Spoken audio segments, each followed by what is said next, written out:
Well, they may be unserious, but we're serious here on this Thursday. Really? The two of us who showed up are. Yeah, we're serious. We don't know about the other guy. The other guy is not here on NFL Draft Day. Derek is now 12 status. He's just the other guy. The other guy's not here. Derek is the 12 of the podcast co-hosts. Hello, everybody. What's going on, everybody? Welcome to the PHLY Sixers podcast on a Thursday at NFL Draft Day in the league, where the Super Bowl champion Philadelphia Eagles That's right. have the 32nd overall pick, the last pick in the NFL draft, because never gets old. They won the championship, and that's pretty cool. That's what you're rewarded with, and that's what they have. So we have a ton with that today here on the network for the draft coverage a little bit later tonight. First, let me tell you, Kyle Newbeck, Devon Givens, Bree producing, all of you in the chat. Derek has the day off. He's still working, but he's off camera today. So we'll check in with Derek tomorrow back here on set for the Friday show. But to get back to the Eagles here quickly, a lot of stuff. Make sure you check in tonight as things get underway with the coverage with Fran, Bo, Zach, all having you covered right here on the PHLY network, the PHLY Sixers podcast, draft coverage all day long, all night long tonight for the NFL draft for the first round. You know it goes in through Saturday, so first round tonight, rounds 2 and 3 on Friday, and then they wrap it up 4 through 7 there on Saturday. So make sure you tune in tonight to hang out with the fellas, to get into all the NFL draft coverage. You never know. With Howie Roseman, you know how he likes to work, Kyle. He's either trading back or he's trading down. He's doing something. And moving up. The most shocking outcome would be him not moving and just making a pick. Yeah, I refuse to believe that could happen. Yeah, so make sure you do that and hang out with the folks tonight. And also, if you want to sign up to become a diehard member right now, you want to look at Fran Duffy's final mock draft for the first round.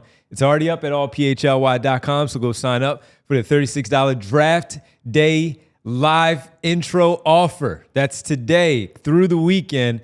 $36 to sign up at allphly.com to check out Fran's mock draft. Get a glimpse of that. See what he had. Does he have some trades in there? Does he have the Birds trading out of 32, whether it's into the second round or moving up a little bit for a player that they may like? You have to sign up to become a member at $36 there at allphly.com. But let's talk about the bad team. Let's talk about the bad team in the city. They're at the bottom, right? Because the Phillies are still number 2. The Flyers would be 3 because they're still rebuilding. So it's no surprise there that they're still. That's a whole show for another day. Yeah, so the Birds, the Sixers are probably the 4th worst team right now of the 4 in the league. And you know what? Some players have said that they are the 5th worst team based on the Athletics annual player poll that they have each year. And with this annual player poll, for the first time that at least we know of, the 76ers have been voted one of the worst organizations in the NBA for this 2025 player poll. Do you want me to run through the percentages on this? Play it out. Let them know. So I believe there was a bigger number of players sampled for the whole poll. So some of these categories that they went for, so most overrated player, so on and so forth, have more votes involved. But there were 113 votes cast. Players were asked, what is the league's worst organization? The Charlotte Hornets were number 1 comfortably. They got 38.1% of the vote. The Wizards, number 2, 20.4% of the vote. The Pelicans, 3rd, 11.5%. The Kings, 4th, 8.8%. And coming in at 5.3%, your Philadelphia 76ers. So when you go through those other 4 teams, right, and the top 10 is rounded out by Dallas, Chicago, New York, Memphis, Utah. And those teams receive less votes than the Sixers did. So going through the top of the list, Devon, those are not organizations you want to be associated with. Charlotte is very obvious to everyone, right? They have not been good at basically anything for a long, long time. The on-court product is bad. It's not a fun place to play because fans have been beaten down. So it's not like there's any kind of buzz surrounding the team. Front office has been bad. They're signing the wrong free agents. We have talked about Miles Bridges on this show, so rewarding a guy like Miles Bridges, I don't know if that factors in at all, but it's just a dumpster fire organization. They're bad. The Wizards, same sort of deal. They've been highlighted for the last 2 years or so by Jordan Poole and Kyle Kuzma playing unserious basketball. Loser players. Now, end of the year this year, I think they have started to put something professional together. But once you got Marcus Smart and Chris Middleton, they brought some of that.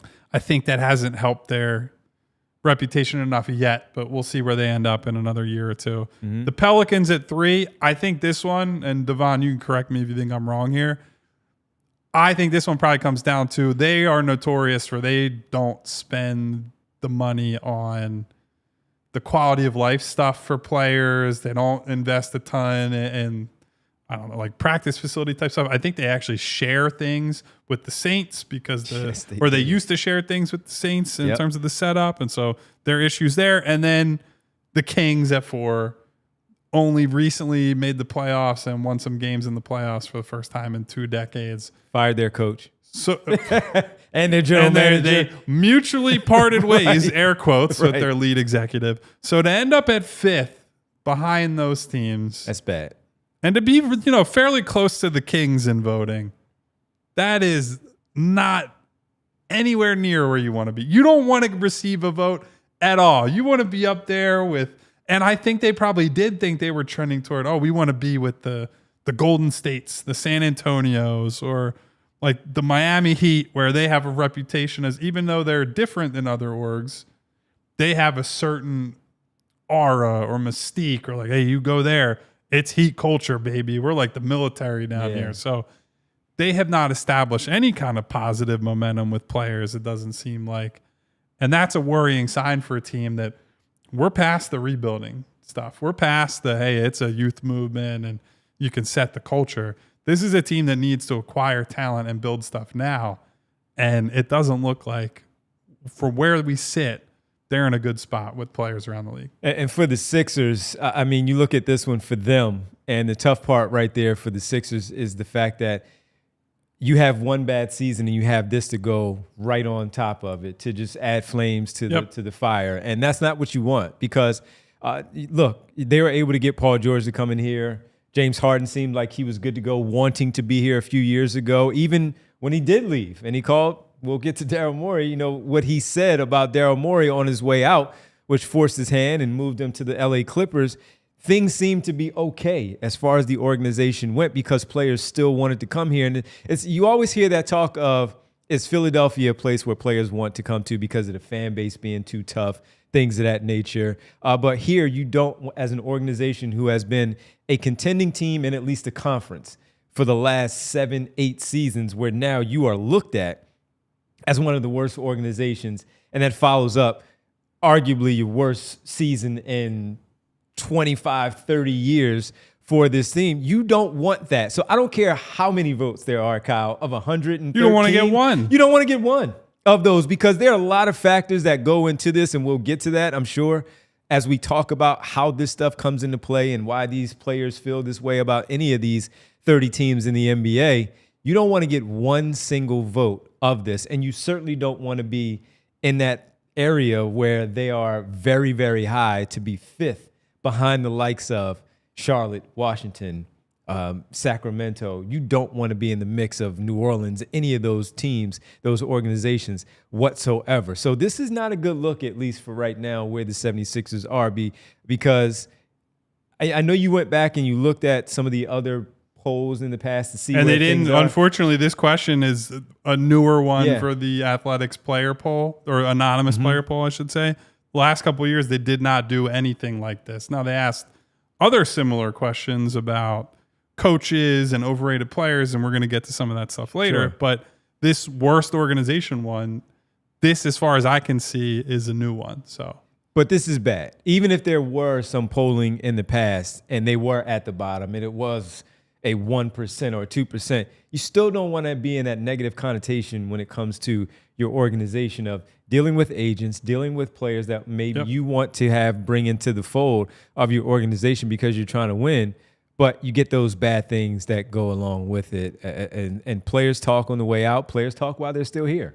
And that's not a good thing to have yourself attached to those other organizations that have been perennially loser organizations. Yeah. So let's separate some of this. Try to get inside the mind of a player, right? Who gets asked this. I assume this is done second half of the year, or maybe it's spread throughout the year. These questions are asked.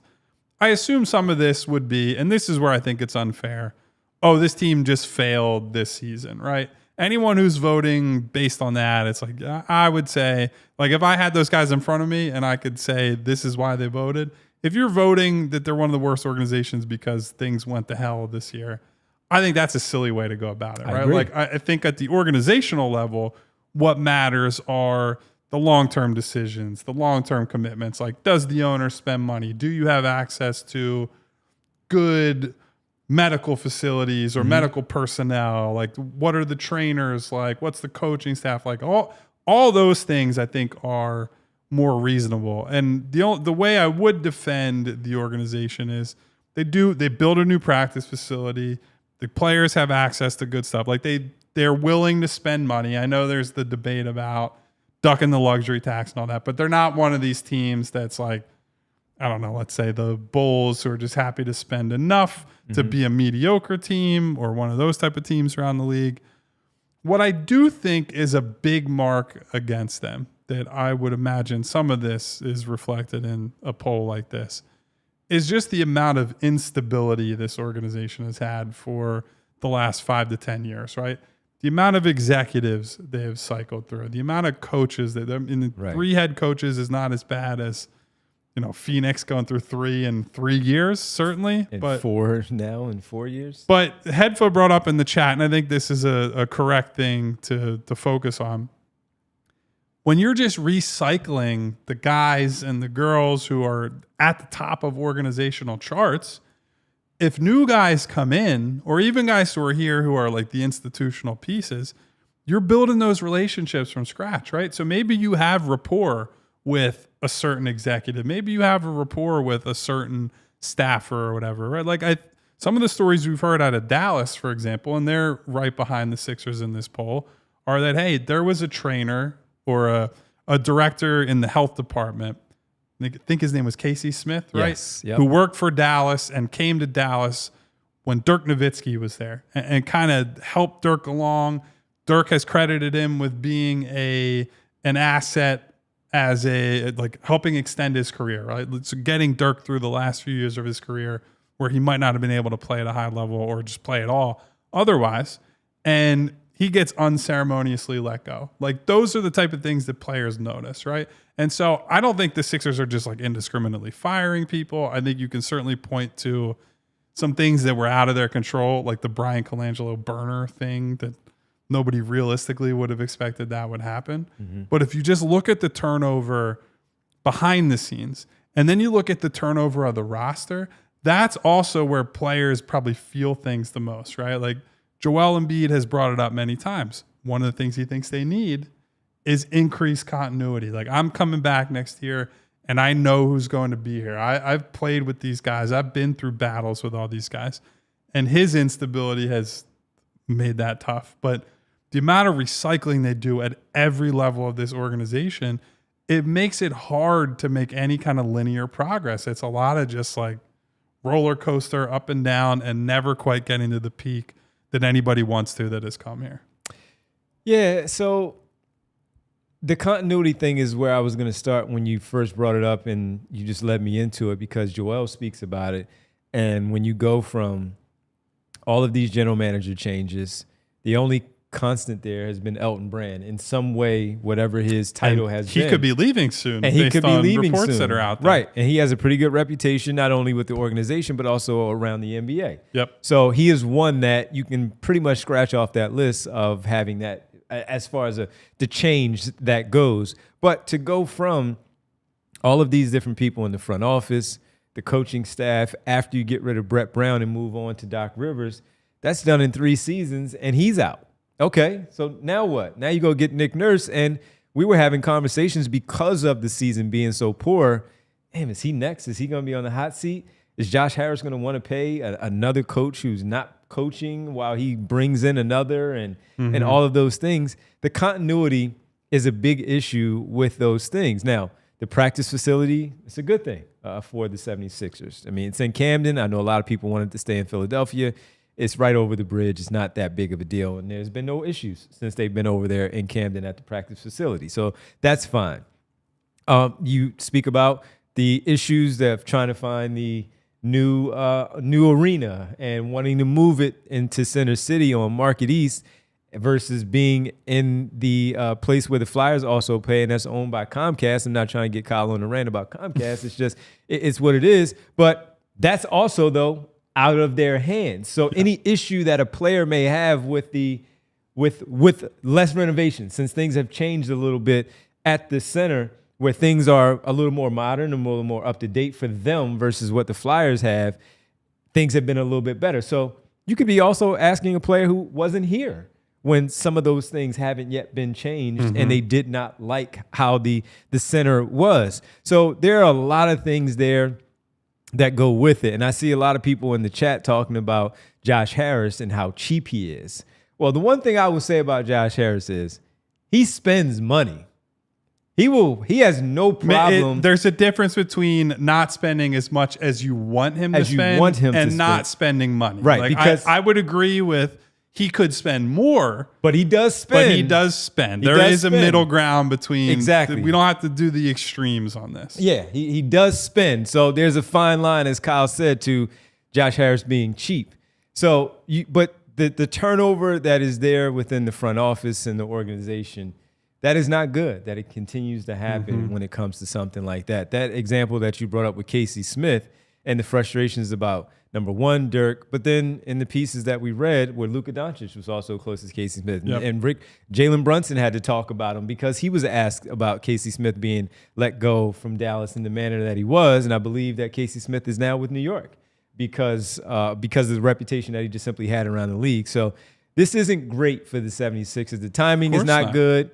The fact that you are lumped in with those other organizations that are looked at as poor, it's just not a great thing for them to be talked about right now where the playoffs are going on. We're used to the Sixers being in the postseason, and they are currently not in there right now. So it's just a really bad Add more fuel to this giant fire. Every list that we have, stink. Right, we already have our own checklist of things, and now there's another thing to add on to it that while we may not feel that, the players, where it's most important, they are voicing their concerns about the organization in that manner. So it's not a good thing. I'm sure we'll talk about a little bit more about what maybe the players feel about it a little more in detail. I have a question for you I want to get to after we talk about some of our friends. All right, so we'll do that later on. We'll give our daily Tankathon spin. Derek's not here, so I guess I'll be the one to do it since Bree is keeping her streak 100%. Number one overall pick. No need to change it. I'll be doing the daily Tankathon spin a little bit later. Maybe some news and notes that we'll get into.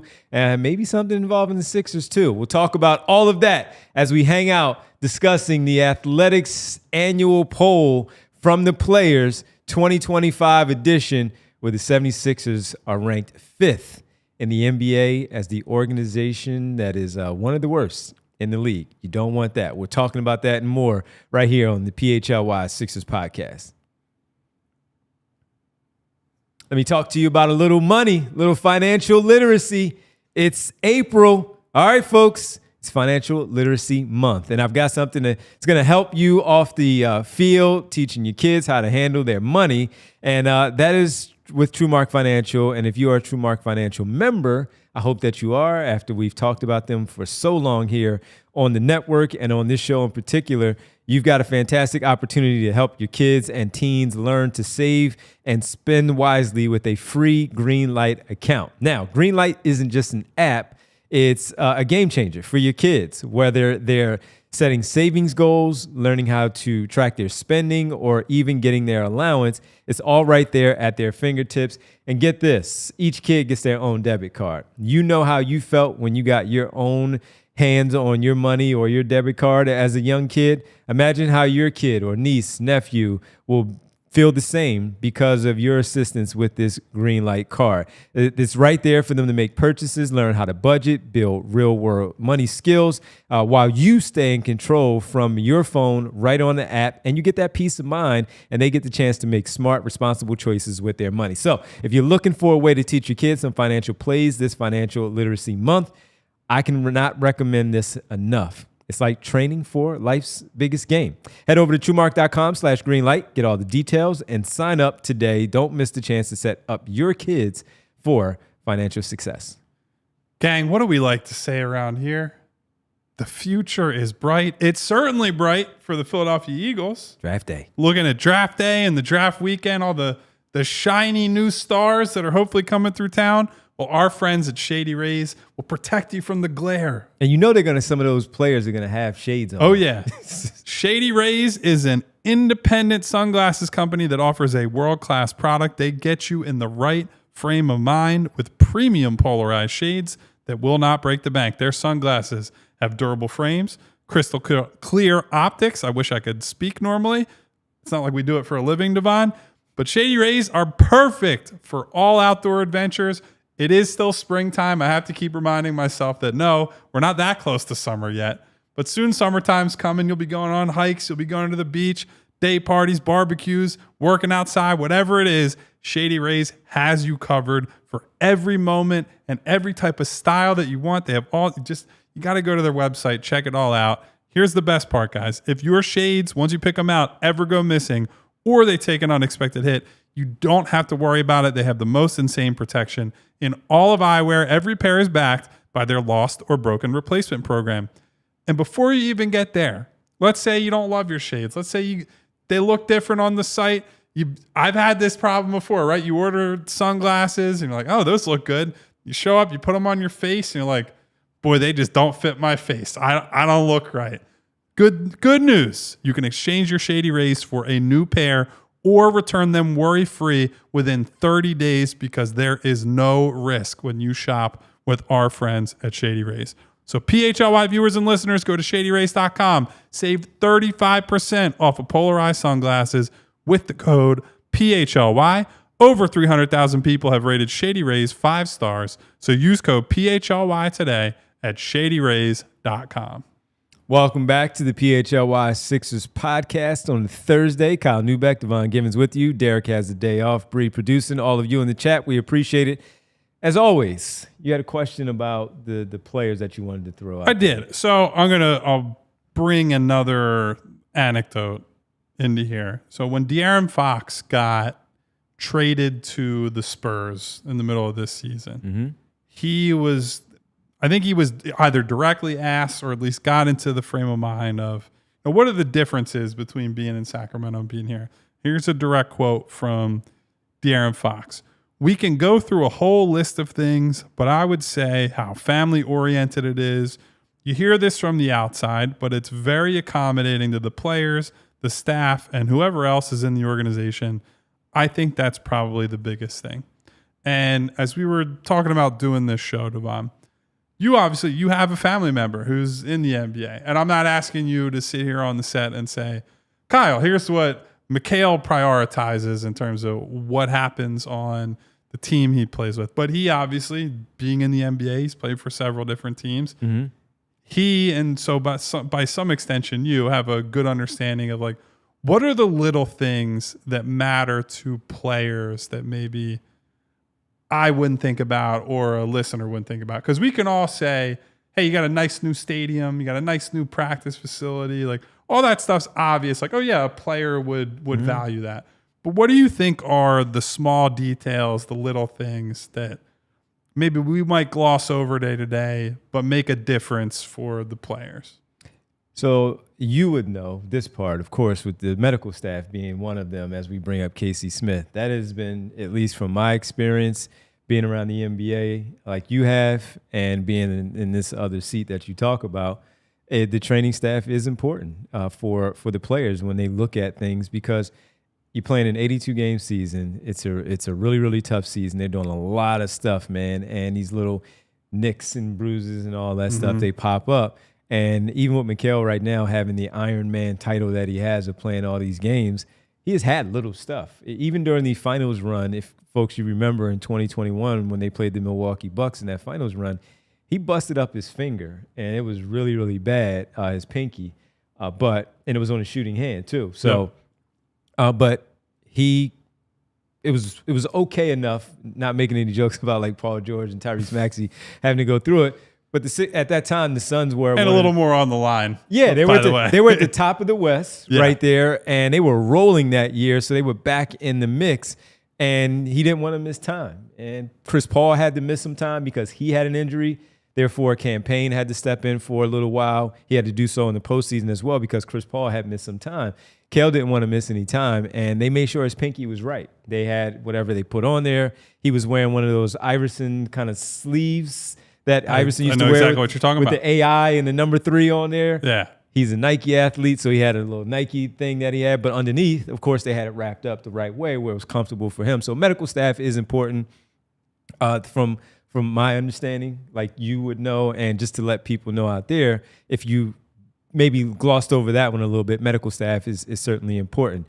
The organization and just how they treat people is a big deal because so many times you hear the Suns at that time had some issues. Yeah, they had at some the problems ownership level. with the ownership level. So the ownership and how they treat people is also important. Now, while he stays and the players, even at that time, stay out of that stuff, it's hard to ignore. Yeah. So when you're going to and maybe thinking about signing with another organization, you think about that stuff. And it's not just from me being around the league like Kyle and Cale being in the league. You talk to people for many years. You listen to different or read different stories, listen to different podcasts.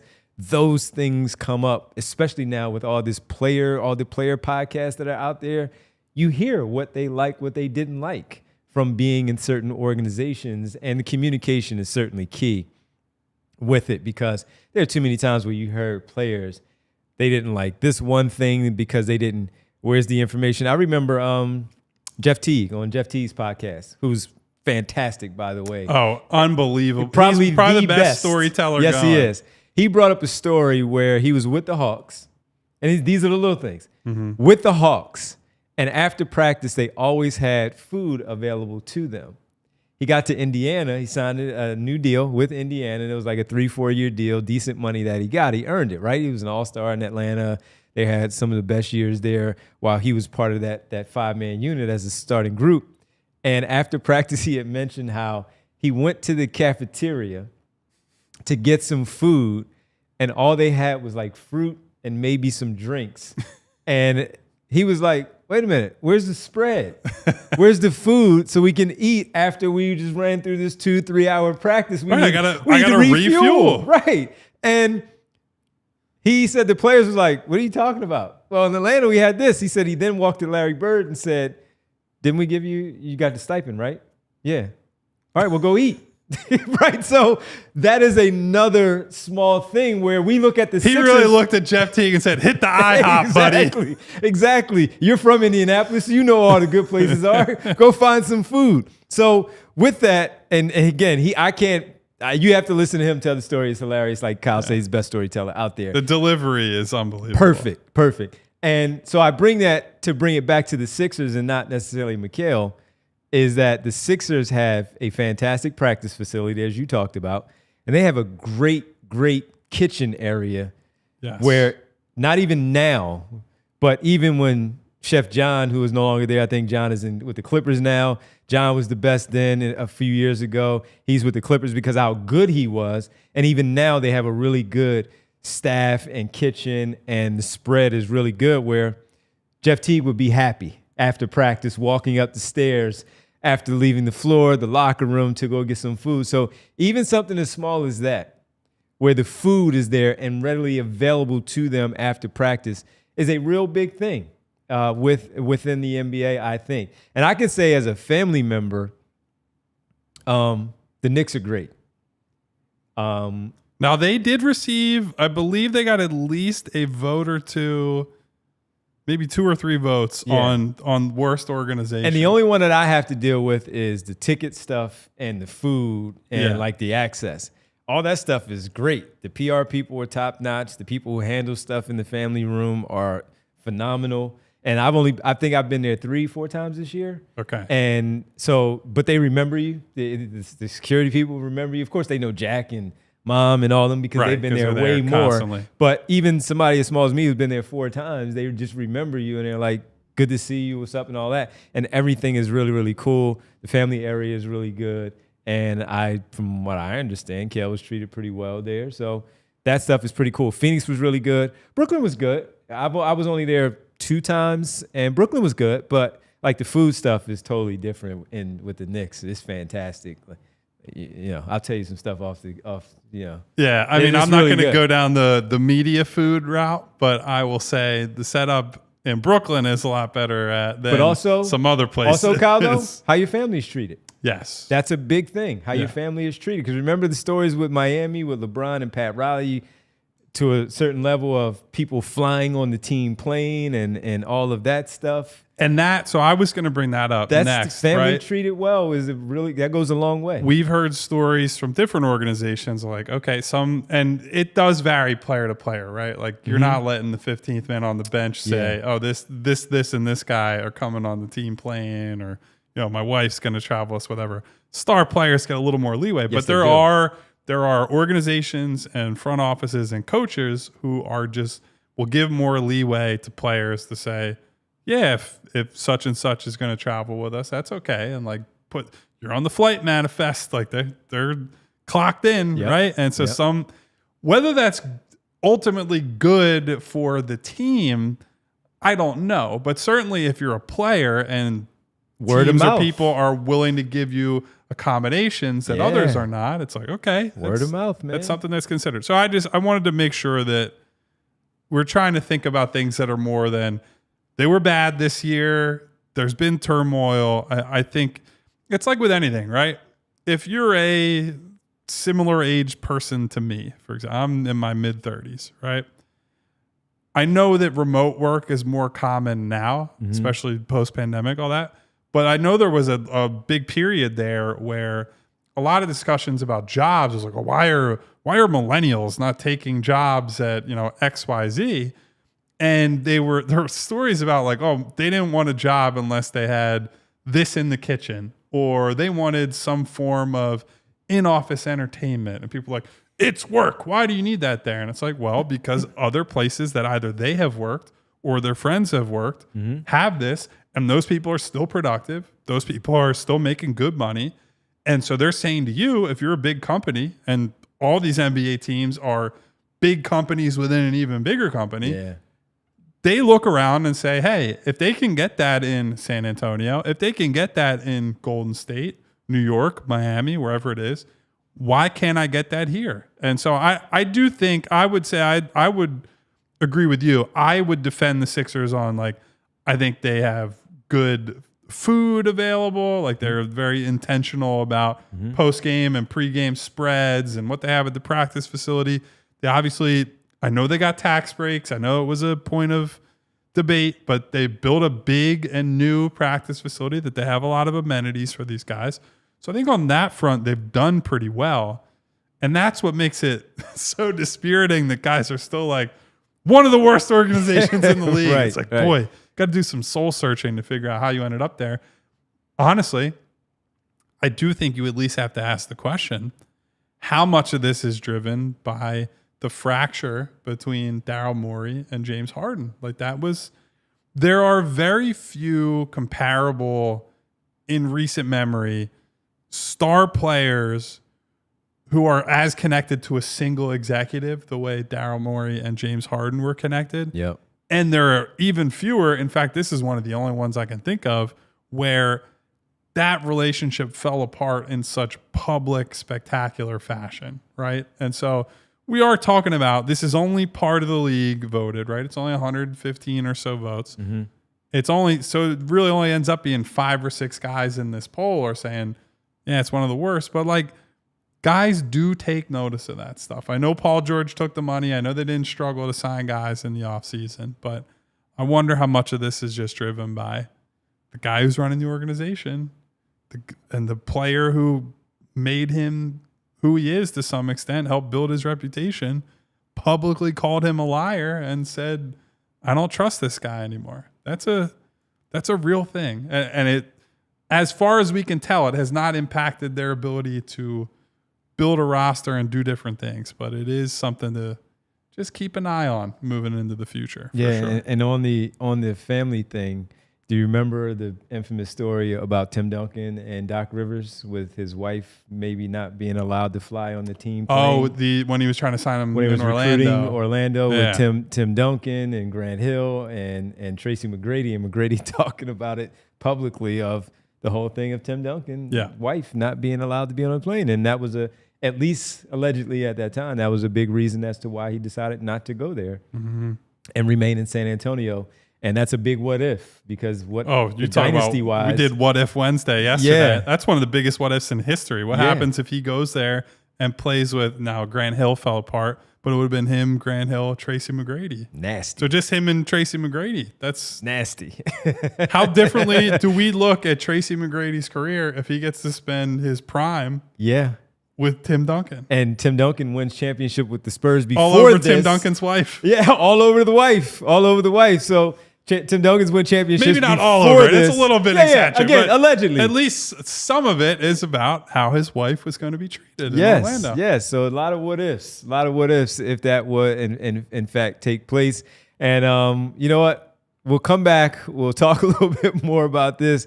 Bree might have a photo for us on the other side to share about what Kyle just said. We'll keep it going when we get back right here on the PHLY. I wonder if it's a certain sign from a certain club that we might have seen podcast. At some point. Well, guys, you see us. We're here. We're nice and comfortable on our set. You can be even more comfortable than we are with a hookup from our friends at Ashley, where the low prices are blooming. Save up to 50% on living room, bedroom, and dining room furniture, and you can have it all delivered for free. Plus, you can get long-term, no-interest financing, save on top brand mattresses, free delivery, setup, and removal. And I know I've said this before, but I can't stress enough. Free delivery, setup, and removal is a godsend. If you're buying serious furniture, and our friends at Ashley have some serious furniture to give you, you don't want to have the delivery guys, number one, pay for the delivery, but number two, show up at your house and you're like, hey, here's this huge bed frame that needs to be assembled, brought up your stairs, put in the bedroom, all that stuff. That's a time-consuming, physically taxing process that guys who do that for a living should be doing. And our friends at Ashley are bringing that to you along with that great furniture. So spring into savings now at Ashley, South Jersey, and Philadelphia. You can't wait. You don't know how long the deals are going to last. Financing comes with approved credit, minimum purchase required. Some exclusions may apply. See store for complete details. Hurry to Ashley. Visit ashleyfurniture.com for more information. All right, we want everybody to feel good with the weather changing. You're going to be out there. You maybe going to be doing a lot more things in the outdoors, and you're going to be a little fatigued maybe and all. Well, got to tell you about Timeline, because Timeline sells health, longevity supplements featuring their proprietary MitoPure ingredient, and benefits include increased strength, energy, and endurance. So whether it's just simply something of playing some pickup basketball, maybe some tennis, going out on the golf course after a long day at work and going for a run along Kelly Drive, or simply hitting the track, you want to be in the best shape possible. MitoPure is designed to make sure that you are good to go and able to keep up with that energy and endurance. They have done 15 plus years of research and secured 30 plus US patents for their products. And the client, overall here in Timeline, is making sure that they take care of you after doing the research to make sure this is the right thing to put out there. The cells in our bodies are the building blocks of our lives. And the patented ingredient in MitoPure, a postbiotic nutrient that clears our dysfunctional mitochondria, it's your cells, your battery pack basically. And they want to make sure that they are able to recharge your cells and help your body systems to work better. It's also the only supplement clinically proven to rejuvenate health at a cellular level. It's shown to deliver double-digit increases in muscle strength and endurance without a change in exercise, that's a win, folks. So for you, get ready to be your best, most energized, most revitalized you right now. Timeline is giving you 10% off your order at MitoPure, and go to timeline.com/PHLY today to get started. That's timeline.com/PHLY.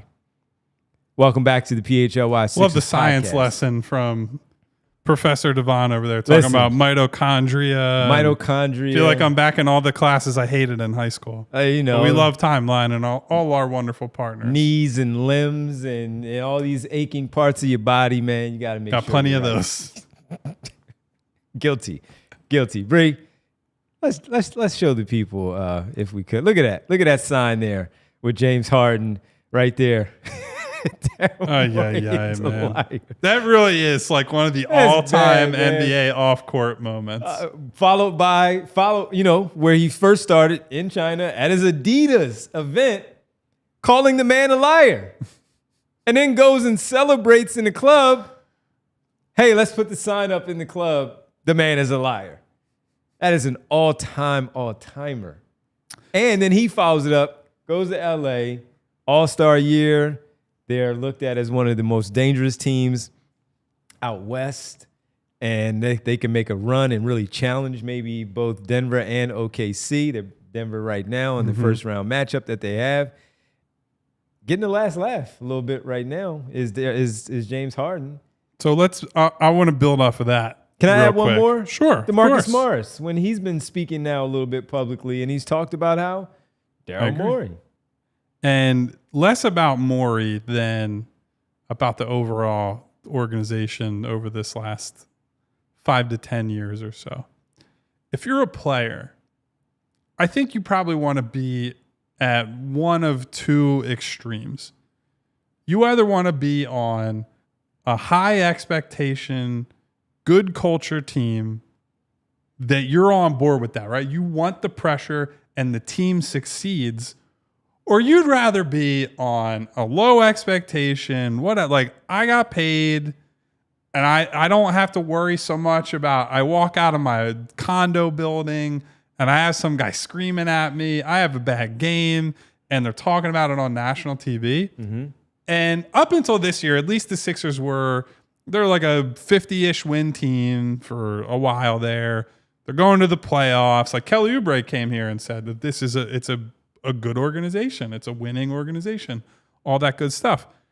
This past year is an example of the nightmare scenario of an NBA player where high expectations in terms of Vegas odds, media, fans, whoever it might be, and you spectacularly underperform. Yep. And you go out there every night, long after everyone has figured out, like, hey, this season's probably cooked. This team is just not good enough. They're too injured. They're too this. But you're in the spotlight. You can't avoid it, right?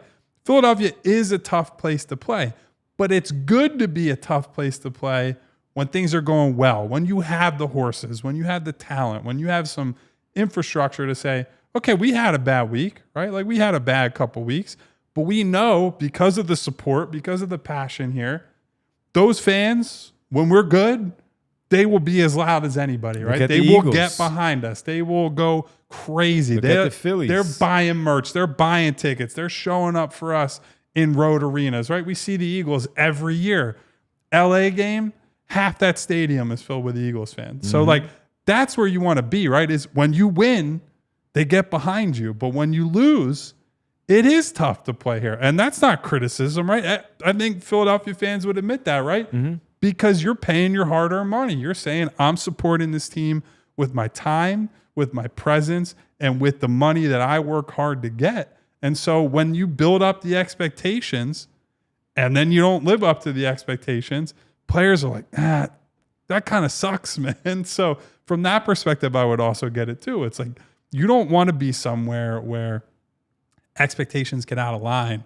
And then all of a sudden you're the 8th guy on the roster. And it's like, why the hell can't Kelly Oubre do this? Why isn't Kershawn Yabusele a better rim protector, right? Like, that sucks. That's not what you signed up for. You signed up to be part of the Joel Embiid, Tyrese Maxey, Paul George show.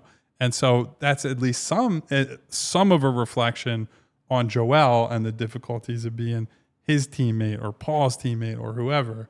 That's a real struggle that these guys have to go through. Yeah, you don't want to be in the Charlotte area where the fans are not in the building and the fans don't care. You don't want to be in the New Orleans situation or Washington. I mean, it's awful trying to watch those games. We have to watch them when they play the Sixers, but it's awful, I'd imagine, for some of those fans to have to deal with what they're dealing with. Uncertainty about the organization, coaching changes, players like Zion Williamson just can't get on the floor and stay on the floor. LaMelo Ball, we talked about him too in our conversation of who could be the next big star moved on. Not available enough. And while Joel Embiid has not been able to, get you where you wanted to go to an NBA Finals, yeah, he has made this though a fun situation to watch and to cover from our end, where it's a 50-win team, second round for sure. Now the question is, can you get to that Eastern Conference Finals and eventually get to that NBA Finals? And that's the hold up for him. The hold up for those other organizations are Washington trying to find that next guy. It's been a long time for them. Keeping and signing Bradley Beal to all this big money when they're not winning games and doing that. Trading him and, yes, getting some picks, so now it just restarts the thing all over again. And with Charlotte, it's just an ongoing thing with them from the ownership, where Michael Jordan finally had to get rid of the ownership and hand that over to someone new, to where it goes down and bleeds to the players out there on the floor. So for the Sixers in this case, as a fan, you guys are fantastic. We know the players coming in, though, I would imagine that they want to be in the city also. Well, it may be down the list because the other stuff, can you pay me? Can you do all that? Family and all. Is that the fans care, not showing up in the second quarter like the Miami Heat and stuff like that. You don't want to be somewhere where, like, look, if it's low expectations and you're just a guy who cares about the money, sure. But most of these guys have worked so hard to get there. You don't want the peak of your career to be, I made a ton of money and I'm competing my butt off every night, but it's like a 1/3 full arena and they're having to move people down. Like, you want it to be loud and supportive and frankly hostile to the visitors, right? And that, when this team is rolling, is there. But this past year, I don't even think it passed the point of anger so early. It was just apathy for a good chunk of the season. So my question to you is this: could a winning season, getting back to what we're accustomed to, could a winning season, 48 to 50 plus wins, right back in the top 4 of the Eastern Conference? It's going to be tough because the East has gotten so much better now. Could they be off this list next season? Sure. If they get things right? And look, like I said, it's 6 votes out of 115, 113. Buddy Hield, James Harden, Marcus Morris, PJ Tucker. Tucker. I don't know if PJ would put them on the list. Maybe. Paul Reed, maybe. Tobias Harris, maybe. Like that's 6 right there. We could think of the guys. If we really sat here, we could probably figure out, or at least guess on who it might be. But regardless, it's not something that we're sitting here and being like, oh, they're screwed or whatever. And if you're the Sixers, it should be something you see and say, okay, what went wrong, or what have we done, and what can we do better? And that has to apply to every level of the organization. If you want to be the Spurs, if you want to be the Warriors, if you want to be, the Clippers have a great reputation, right? Because one, Ballmer spends a metric ton of money, but he also has been pretty deliberate about asking his players, like, hey, what do you want? What do you think would work? And build this whole new arena and doing all that. The Thunder have a great reputation. Now, that also probably depends on, are you asking young guys? Are you asking vets? Are you asking who? But if you want to be in that category, you have to be constantly evaluating yourselves. How do we get better at, do we need a better chef? Do we need a better coach? Do we need a better, liaison to the players who's dealing with their families? Do we need better? Just make things up. A DJ. Security, right? The team security guys with the Sixers, as far as I know, are great, right? I know those guys. And but I'm just, as an example, you just go down the list and say, how can we better serve the players? And how can we better set ourselves up for success? It doesn't have to be, hey, you got 6 votes in the poll, the sky is falling, Chicken Little. I know we do that, or some people do that with everything with the Sixers these days, but it should be hey, wake up, man. You guys thought you were going to be the cream of the crop of the league 5-6 years ago, and a lot has changed since then. Yep. Winning helps too. Yes, it does. That can get you off that list very quickly. If you do the right things overall. Winning certainly helps. All right, let's get to, as we wrap that conversation up about the poll overall real fast. Joel Embiid was on one of them. For Tyrese Halliburton was named the most overrated player in the NBA. And by a lot, too. By a lot. Number one with a bullet.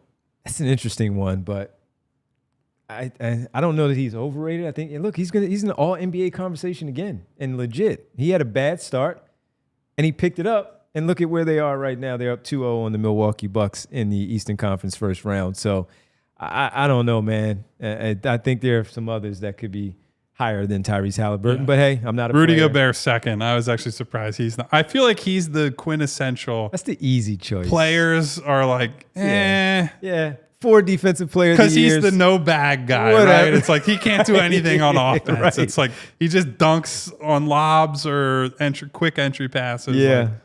It's like that bozo. He can't play. Yeah, he's got no bag. Like that. It's the easiest one ever. But so in the most overrated player poll, Joel finished 9th. And that was, I'm going to do some quick math real quick. So humor me on that one. He received out of 90 votes, he got 3. He was directly in front of Giannis, who I think got 2 votes. So I don't know that I'd get too worked up about saying, oh, Joel's the most overrated. Who's right behind him? Giannis. You know who else is in the top 10? Who? Draymond, Jimmy Butler. Like guys who I get it. Yeah. But Julius Randle had more votes than Joel. So a big day for Devon Givens FC over there, that he's one of the most overrated players. Paul George also received a couple of votes, as did LeBron James for God knows what reason. But yeah, who knows what their reasons are, and they have their reasons. They have their friends. Maybe they don't like them. You know, who knows? Who knows? And as far as coaches go, there was one with Nick Nurse in there at the very, very bottom of the list. So he got there was a 147 vote poll on who's the best coach who's not your own. Nick Nurse got a single vote. Nice, Nick Nurse. Single vote there. And then there was one, who's the worst coach in the league, aside from your current coach. Nick Nurse got almost 7% of that vote. Now, again, 73 votes there. So not a ton. Not a ton there. So not all. So he probably got around 5 or 6 votes total. But again, it's not where you want to be. Yeah. And if you're Nick Nurse, you say, why do I end up here? There actually was a quote within the story about Nick being a good coach who didn't have the players right now. And I think across the league, that's probably the overarching sentiment for now. But we raised plenty of, I thought, valid concerns throughout the year about what Nick did, what he didn't do. And I think the main thing for us, at least for me, was not having that better plan B for without Joel that we knew was going to be needed. So I don't suspect that's why players would say. I don't think players are coming in like, boy, he really should have had a better backup plan without Joel Embiid. I think it's probably more, we know this, we know what he's playing at this point, right? The offense is the offense, and the defense is that overly aggressive, steal-happy, turnover-happy style, and we're able to create a lot of open threes against it. So if I had to guess, if I'm getting inside the mind of a player, that's where I think that would come from. Yeah, saw Brian there say that the NBA is almost as bad as the WNBA when it comes to calling out some of the star players because of how they were coming at the Caitlin Clark in year one, and how some of these guys just don't like each other, and they just. So I'm going to ask you this because we talked about Rudy. Why do you think Halliburton at number 1? What would your logic be on that one? I honestly,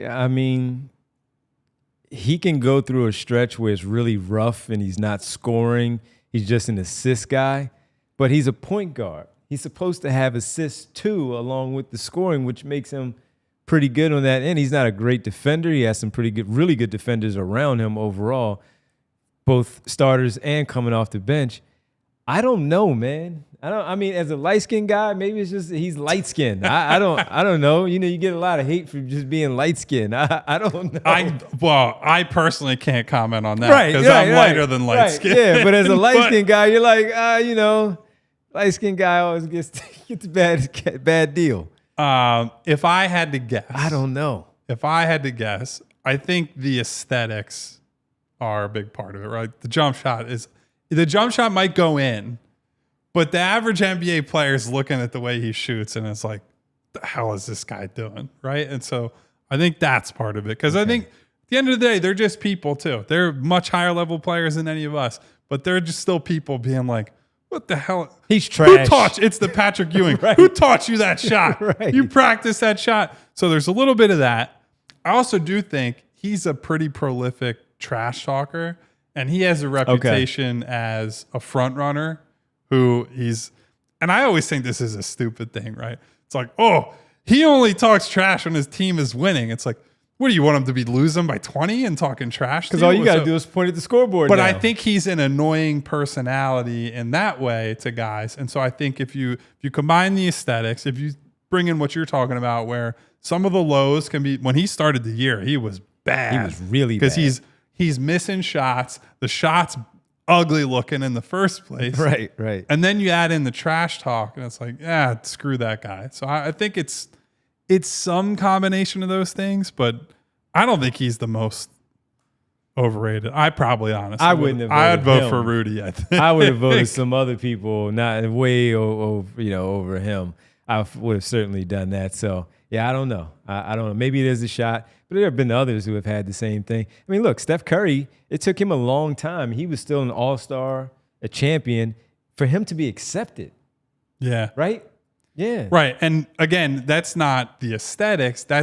But it's also he's different, right? Yeah, that's what Anybody I mean. who does their work differently and challenges what the norm is, your initial reaction is, why are you doing it that way? Right? Yeah. Like, I'm a reporter, at least in some capacity. I ask questions a lot. Annoyed the hell out of my wife doing so, but it's like, why'd you do it that way? And it's not like it's not accusatory. It's not trying to belittle anyone. It's like, Yeah. I don't normally see people do it this way. So why would you do it that way? And Steph changes the league. I don't think Tyrese Halliburton is going to change the league and make them shoot from their chests the way he does. But as you like to say, Devon, if it works for him, it works for him. So Yeah. that was an interesting one. No, it is, man. It is. So that was one that I would not have put there at the top, but they did. And I wonder, too, how much just goes into, they got to the Eastern Conference Finals last year, and it was like, that wasn't warranted. And yeah, because the Knicks injuries. Jalen and OG hurt. Yeah, all of that stuff. So I wonder how much that plays into it as well. Before we get out of here and do our news and notes and our goodbyes to everybody with the roll call, we got to tell you about, we already told you about the PHLY sign up at $36. We got to tell you about the draft lottery. For us, the NBA draft lottery party at the PHLY studio, you sign up to become that member at $36. You get to hang out with us as part of our group, our team here, our community on May 12th, that Monday night for the NBA draft lottery, where the Sixers will get the #1 overall pick and keep Cooper Flagg where he belongs, in some blue uniform, and that is of the Philadelphia 76ers royal blue. So with that, make sure that you sign up to become that member with the $36 intro offer. Then go sign up to purchase your ticket with a little bit of a discount there because you're a member. If you're not a member, unfortunately, you cannot attend the party. So we need you to do that. You get some great written content, as we mentioned. You get great T-shirts. Pulling out the velvet ropes. Yes, with food and Diehards all kinds only. of stuff. Diehards only. You get T-shirt opportunities there, like Kyle has on. You get a free T-shirt as well, and access to the Discord, 20% off the events. And we hope that we're able to hang out with you on that night after you sign up to become that member. So please do, allphly.com. All the great Eagle stuff tonight for the first round of the NFL draft and throughout the weekend, but the written content from Derek and Kyle on the Sixers, Charlie on the Flyers, Jim Salisbury and Bob Cooney on the Phillies, and as we mentioned earlier, Zach, Bo, Fran, and Les Bowen for the Birds as they get ready for the NFL draft and improving their team overall. Howie Roseman, we know he does a great job with the draft outside of Jalen Reagor. Those guys are going to be talking about it and writing about it, but you must be a member to do so. Overtime for us here on the show. Little overtime. Won't be going. This is going to be a fast win for us in overtime. So make sure, thank you on the TV side. Join us at allphly.com. All right, real fast. I'll do the Tankathon spin right now, the daily Tankathon spin. Derek's not here. Let me do the simulation lottery. And we end up with, I can't do it anymore. Can't do it anymore. Seventh overall number. Devon. I'm out. I can't do it anymore. I can't. I got 7 last time, and I got 7 again. I'm out. Can't do it. Should have never gave you a work computer. Nah, not that one, man. Vince, cut his internet off. Atlanta gets the number 1 overall pick in this scenario, which then goes to the Spurs because of my God. the trade. Can you imagine Cooper Flag joining Wemby and having Steph Castle there? That defense would be incredible day one. You're already talking about a guy who was the favorite for DPOY before he got hurt. And you have Steph Castle, who's been awesome. Yeah. Yeah, Cooper Flag to that. God. Are you kidding me? Man, look at that. And you have De'Aaron Fox as the point guard. That is crazy. Phoenix gets the number 3 pick. They move up 6 spots. Boy, Houston gets do they need to move up? That's Houston, though. Oh, that's right. Yeah, so they can then work that, whether it's a trade or a player. Charlotte gets number 2. Atlanta jumped 13 spots, by the way, to get that number 1 if overall Houston pick. jumps, you said they jumped to 2 or 3? All right, so they jumped to 3. So what do they do? If they jump to 3, then again, let's just, you got 7 here, so it's invalid. Go back to Phoenix. But let's say they got 3, Houston specifically, and the Sixers end up at 6. I wonder if there's a trade you could make to get up there. To get one of Bailey or Edge. So the send like a role player. Yeah. I don't know. I'd have to game it out more. Like, do they have interest in a Oubre or I don't know. I'd have to think about it. But I do think when we've brought up Houston in the past, I've talked to Vince is always trying to look for trade back candidates. Houston's a team that if they somehow jumped up there, I don't know that they want to have another one of these. But see, I was thinking more veteran. Like, do you go to Phoenix? You don't get KD. KD goes, let's go to Minnesota. Yeah. You change. It's a really valuable pick. You turn to Denver. You turn to Phoenix and say Devin Booker, and could you try to get that? Yeah. With that, and Phoenix then starts over. Just let me pretend that they're gonna do a 3 trade back for. All right, so like Kelly Oubre. Let's move the Sixers up to 6, and Phoenix gets the 3rd, which goes to Houston. I'm just messing around. Jared McCain. I don't know, man. Fred VanVleet out, Jared McCain in. But they are one of the most interesting teams in the lottery. They because are. Who the hell knows what they're going to do? They are. Also because of the Jalen Green, Jekyll and Hyde act. Game 1, people are like, this guy can't be on a serious team. Game 2, he goes off. So and even watching that game last night, it took him a while to get to the go off point of it, where it was like, but he's one of the youngest players in their history to drop a 30 ball in the playoffs. So Tari Eason looked good, man. Tari Eason looked good. Talked about him all last summer, man. Hit a couple of threes. You already know about the other activity he does. He looks pretty good. No worries, everybody says in the chat, because most of them had the number 2 overall pick on their daily sim. So thank you for making up for my mistake there with the number 7 pick in the NBA draft. All right, a couple of news and notes. Let's start off with the Sixers, folks. The 76ers, we don't know when training camp starts. We don't know where training camp is going to be, but we know where preseason begins as far as games goes. It's official, according to the Philadelphia 76ers. They're heading to Abu Dhabi for a special preseason matchup against the New York Knicks. So, Kyle, Abu Dhabi for the Philadelphia 76ers. And the New York Knicks for the Abu Dhabi Games 2025. And that is where things go for the Philadelphia 76ers. So pretty cool, man, for them. So by my count, at least from last year, things got started for the teams who played in those games overseas, where they had to be there early.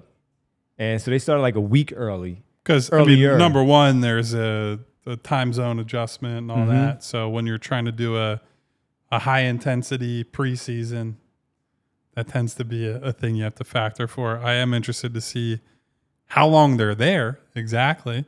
So the games will be played Thursday, October 2nd, which is a Thursday, and then Saturday, October 4th at the, I don't know how to pronounce the arena, so I don't want to botch it, on Yas Island, though, at that arena. So Thursday, October 2nd, Saturday, October 4th. I'd imagine that training media day would probably be like that Friday before, maybe Saturday. And then they're out there for like a week or so. Then they'll have a couple of days of of training camp before they leave to go over there. Last year, if you remember, Abu Dhabi the I know Denver and Boston where there was like the NBA. It's like a specific event, right? It's like the NBA Middle Eastern Games, or what do they call it? I'm totally blanking right now. Yeah, so I do know the Abu Dhabi Games, they call it. Yeah. Okay. So I do know that 2 years ago, the select team, when Mikhail played on the select team, they were in Abu Dhabi in 2023 for them. And Karl Anthony Towns participated by this press release in the Abu Dhabi Games as a member of the Timberwolves in 2023 as well. So we know that the NBA has been over there, and now the Sixers are going to be a big part of that. My opinion on whether I like it or not will be determined on whether we go.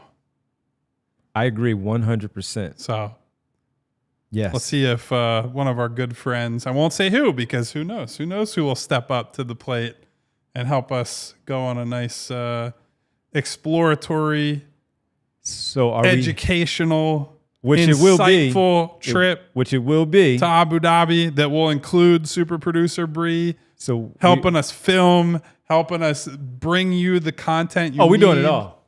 From Abu Dhabi. We need the full contingent there. So that means we probably wouldn't do training camp anywhere else. They would most likely so that's stay here. I would say I'm not expecting that their training camp is essentially there. Yeah, so they would do everything here and then go right over there and get it started. So I'm with you, man. I'm with you. So yeah, this is part of the Abu Dhabi Games 2025, a multi-year collaboration between the NBA and DCT Abu Dhabi that features preseason NBA Global Games. So there you have it. Sixers playing the Knicks 2 games in Abu Dhabi in October, which are October 2nd and October 4th. I think I was doing a little research. I think the Nuggets last year basically just did training camp in Denver for a few days and then went to Abu Dhabi for the week or week and a half or whatever it was. Training camp in Camden. There you go. Guess we're going to Abu Dhabi. Guess we're going to Abu Dhabi. Can't afford to miss it. Hope everybody steps up and make sure that we're there. All 4 of us, make sure we're there in Abu Dhabi for those games. Gavin or Igavini in the chat said, y'all need a water boy. If we are bringing on extra staffers, we'll let you know, guys. We will let you know for sure. I wanted to ask you this one, you and Derek the other day, but Derek's not here. This one from the other day, Bree, with the Cade Cunningham thing. So get that one ready if you could. Thank you. But by the way, average daily temperature in Abu Dhabi. Let me guess. In September. 95? 100. 105.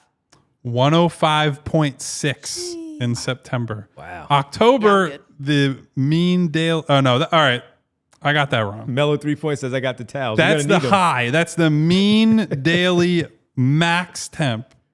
So the daily mean, so daily like average temp in September, 91.9 degrees. October, a balmy 85.5.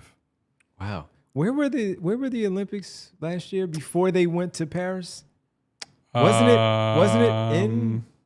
It might have been Abu Dhabi. I think it was Abu Dhabi. Because remember when we were talking to, my people, and they were getting ready to leave and go over there for that. If you, I know you remember because you were there talking with them as they were getting ready to leave, and I thought it was Abu Dhabi that they were going to. So I'll do that research. Record high for September, 117.9 degrees Fahrenheit.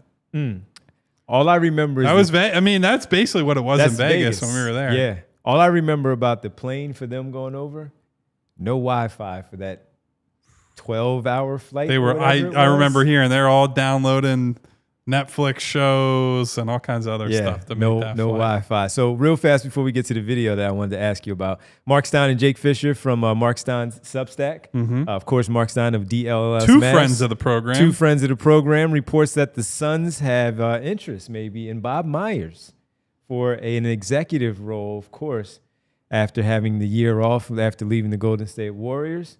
Any thoughts on Bob Myers and matching there with James if the Jones? money's good, I wouldn't be shocked.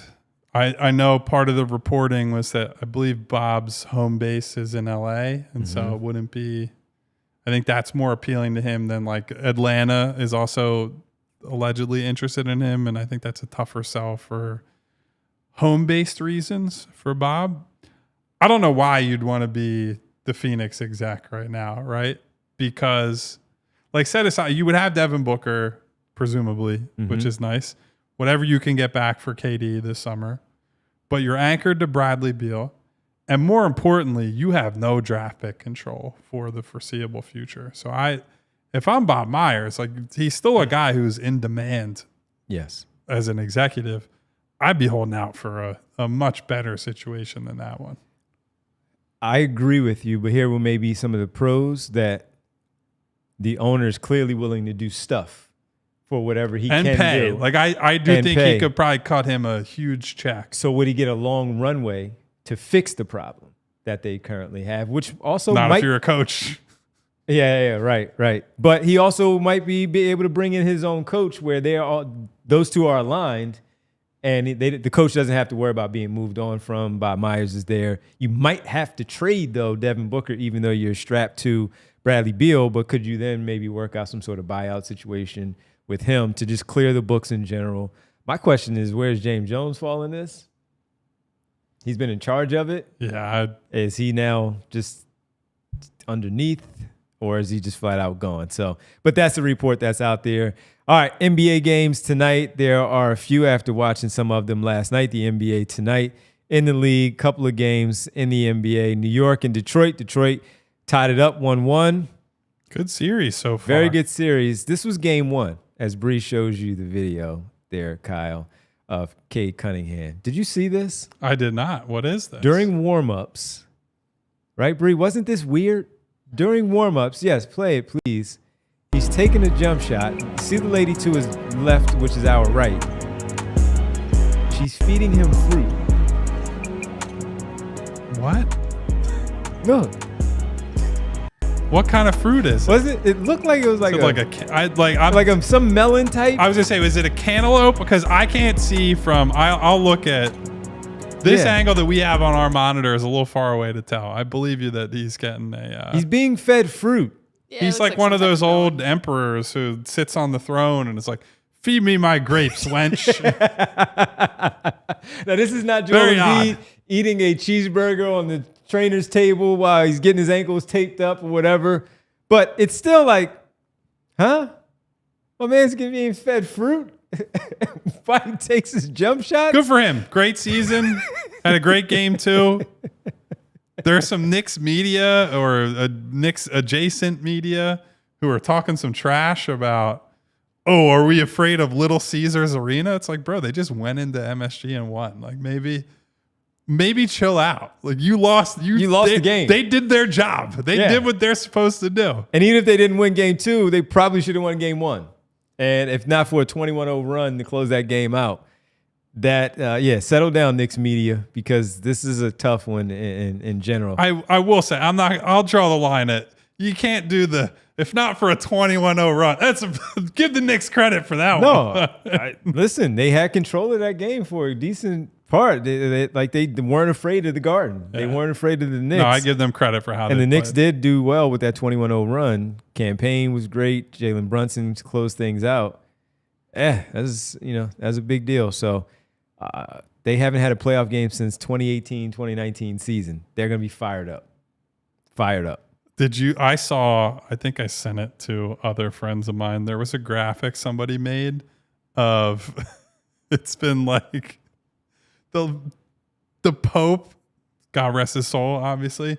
The Pope's entire papacy happened without a Pistons playoff win. Yes, I saw that. And they ran down. The Pope died, and they immediately won a playoff. And wasn't he there 13 years? 13? I have to. I think it was 13. It was years. A very funny graphic. It's obviously not funny that the Pope passed away. No, but Papa Francis, doing some good things for the world, but seeing the side by side of like Pope Francis and the Detroit Pistons logo was just a very funny. People on the internet, man, I always say it. It's like a Russell Crowe and A Beautiful Mind. It's like all this stuff just coming together, and you don't know how. Coming together, man. Winona says, Devon, he's got to hydrate. I'm not saying he doesn't have to hydrate. Sit on the bench when you going through the introductions and eat your fruit. You don't have to be fed fruit on the floor by somebody. I guess if they won and that's what was happening. Randy said, melon wench summoned. as it goes. And I'm not belittling that woman. No, I don't know no. what her job is. And if I'm in her shoes, she's probably like, I'm doing whatever I can do to help the team win. So me and Cam are tight. But that's what it reminded me of. Right. So yeah.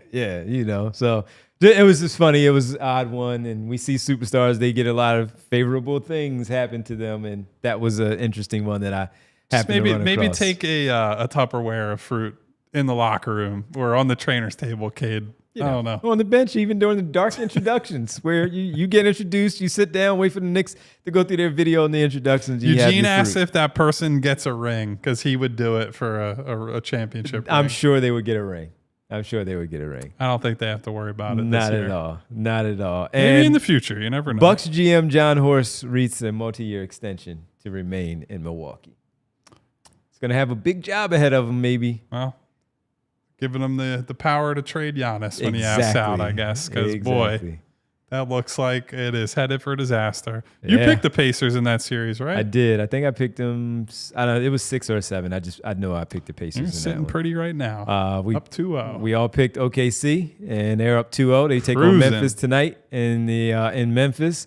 That's the 9:30 start and the 10 o'clock game. I will be watching NBA TV and not TNT. I'll tell you that. Yeah, the Clippers hosting the Denver Nuggets. That series is tied at 1-1 as well. So all series tied at 1-1 tonight. Detroit hosting New York, Memphis hosting the Thunder, and the Clippers taking on the Nuggets as it shifts to LA. All right, folks, that'll do it for us. Let's get ready to say goodbye with our world famous roll call. Hey, by the way, I want to give one immediate shout out to Marcus Blackstock, regular listener of the show. Yes. Who checked in to say his service was spotty in Punta Cana, but he was checking in to watch the show. Oh, man. This man is on vacation. Marcus. And I know, listen, my girl Winona she's at the gym. She's remote. On the train. The train in Florida and other places, just all over the place. When I hear from people like, hey, I'm on the move, I'm on my downtime, and you're spending your time with us, that means a lot to me. So I wanted to make sure I shouted Marcus out for that before. Thank you, Marcus. About that. What up, Marcus? So thank you to Marcus. Thank you chilling in Punta Cana. As I mentioned her as well. Thank you to my girl Winona. We need one of those. Thank you to Remo K. We'll be in Abu Dhabi though. What up, Remo? Eugene Ross. Gene. Igavini. Hedfa. What up, Hedfa? Brian Knight. B Knight. Mellow 3 Point. Mellow Money Mar. Money. Joaquin from Cherry Hill. Yes, indeed. Rick Morse. Ricky. Randy Rhubarb. Bootzilla. Boots. Colby Colbs. Great show, Kobe. I think he said Colby will be bringing his lucky rabbit's foot to the. Hey, bring your lucky rabbit's foot. Whatever your good works. luck charm is, as long as it's not something we'll get in trouble for. Yeah. Bring whatever your lucky charms are. I can't remember what the Pat Sixers need Croce them. had that year they got Allen Iverson. It was something he had, something like that. He took up to Secaucus, I believe, for the NBA draft. Mary Overfield hanging out. Yeah. Sean Ford, Smy Guy. What up, Smy Guy? There? SB Cole. SB. Saw Sal in there. Sal is in there for sure. Yeah. Yams said, I'm so mad I'm in work right now because this is a Yams show. Like, boy, this is the Yams Sixers suck and the players say so. Yep. And I'm going to tell everybody about it. That is a Yams show. He's a liar. If there has ever been one. Provolone John checking in. I don't know if I saw our boy. I'll have to whisper it today. Darkness. Turn the lights down for Memphis. Sean Sharp hanging out with us. Mom's grandchildren. Hello, Mom. Hey, Mom. Liam Stevens. I think that's a good place to end. Thank you, everybody. Jesse Bond, Ed Wright, who was arguing about Destiny's Child during the 0-1 finals with Money Mar. Sorry to reopen the wound, everybody, because I know there was some spirited debating in the chat. But thank you to everybody for being here. Eugene Ross said, I'll bring my son as a sacrifice if need be. Eugene, you can bring your son. We are not sacrificing anybody. What did I just say? No good luck charms or sacrifices. that'll get us in trouble. None. You could bring 4-leaf clovers, that necklace your grandmother passed down to you, whatever you need to do. Nothing illegal, nothing that's going to harm another person. That's all I ask. All I want is for our diehards and their presence to be with us. So whether the Sixers keep the pick or not, we can commiserate or celebrate together. Guys, please, if you're still here, hit the subscribe button, hit the bell icon so you get notifications each and every time we go live. And hit that thumbs up button to say thank you, Super Producer Bree, for sitting through a hell of a lot of overtime to open the offseason. We're going long just about every day recently. We will be back tomorrow. Stuff to talk about, folks. 3 o'clock, Monday through Friday. I don't know, but I think we'll probably do some scouting and draft stuff tomorrow because, boy, that draft is coming up. And these guys are declaring, boy. There are a lot of names being entered in. Can't wait to talk about some of them. Until then, guys, take care of yourselves. We'll see you at 3 o'clock tomorrow. Go Birds! Goodbye. We all silly like the mayor.